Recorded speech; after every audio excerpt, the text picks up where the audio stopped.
Hello ஃபீஃபர்ஸ், நாங்களுடைய Lakshmi. நீங்கள் பார்த்துருக்கிறது 0 லக்ஷ்மி. சுவாமி நினச்சி எனக்கு ஒரே சிரிப்பு. ஏன்னா பொதுவாகவே அவர் ஒரு ஃபோட்டோ எடுத்து போஸ்ட் பண்ணாத ஆள். அவர்கிட்ட பிடிஎஸ் வச்சு செய்கிறாங்க. இந்த இடத்துல லக்ஷ்மி பிரியாவும் ராகினியும் ஃபஸ்ட்டு பிளான் பண்ணியிருக்காங்க.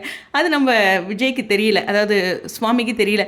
என்னென்னா நம்ம மகாநதி செட்டிலேருந்து கண்டென்ட் கொடுக்க மாட்டேங்கிறாங்கன்னு சொல்கிறாங்கங்க.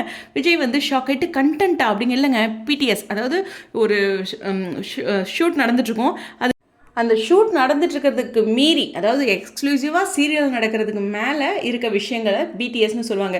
அது பிகைண்ட் சீன்ஸ் அப்படின்ட்டு. இந்த விஷயத்த இவங்க இப்போ நாங்கள் பிடிஎஸ் கொடுக்குறோம் அப்படின்னு சொல்லிட்டு 4 பேர் கை கட்டி நின்றுட்டு பிடிஎஸ்மாங்க. இந்த மாதிரி பிடிஎஸ் பார்த்ததே இல்லைன்ட்டு கீழே உண்மையுமே 4 பேர் செம்மையாக பண்ணிகிட்ருக்கீங்கன்ட்டு எல்லோரும் பயங்கர ஜாலியாக இருப்பாங்க. ஆக்சுவலி இந்த வீடியோ நான் மிஸ் பண்ணிட்டேன். பட் ஆனால் இதில் சுவாமியோட ரியாக்ஷன் வேறு லெவல் இருக்கும். நான் என்ன நினச்சேன், இந்த வீடியோ பார்க்க எப்படி இருந்த மனுஷனை எப்படி மாற்றிட்டாங்களே அப்படின்ட்டு.